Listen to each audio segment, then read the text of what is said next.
دل ہمیشہ صاف رکھو، نہ جانے کب اللہ سے ملاقات ہو جائے۔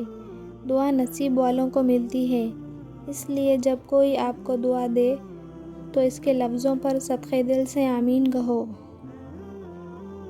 توبہ کے لیے گنہگار ہونا ضروری نہیں، بلکہ توبہ از خود ایک مستقل عبادت ہے جو غسل کی طرح ہے، جتنی بار کی جائے روح میں پاکیزگی اور نکھار آتا ہے۔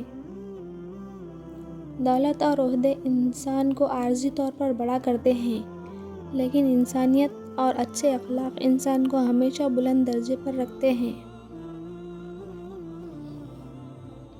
جو شخص اللہ کے بندوں کے لیے خیر کا باعث بنتا ہے، اللہ تعالیٰ اس کی نسلوں میں خیر منتقل فرما دیتا ہے۔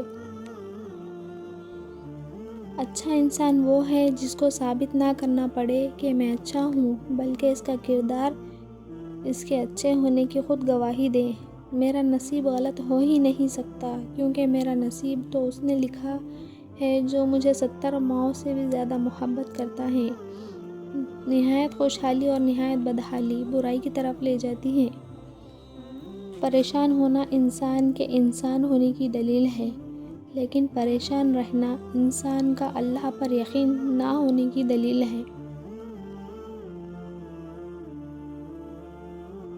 جو والد کی قدر کرتا ہے وہ کبھی غریب نہیں ہوتا، اور جو ماں کی قدر کرتا ہے وہ کبھی بد نصیب نہیں ہوتا۔ آپ مخلص رہیں، یہی کافی ہے، اجر اور صلہ تو اللہ دے گا۔ اپنے عروج پر ایسا کچھ مت کیجیے کہ زوال کے دنوں میں آپ کا حال پوچھنے والا بھی کوئی نہ ہو۔ غصے کے وقت تھوڑا رک جائیں، غلطی کے وقت تھوڑا جھک جائیں، زندگی آسان ہو جائے گی۔ ہر عمل کا ایک مکافات عمل ہے، اور یہی اللہ کا قانون ہے، اس لیے صبر کرو اور اللہ کا انصاف دیکھو۔ رب کریم آپ کی ہر اس پریشانی کو دور کرے جس سے آپ اکیلے لڑ رہے ہیں۔ کامیاب ہونے کے 3 اصول ہیں: خود سے وعدہ، محنت زیادہ اور مضبوط ارادہ۔ عروج کے وقت اوقات میں رہو، کیونکہ زوال پوچھ کر نہیں آتا۔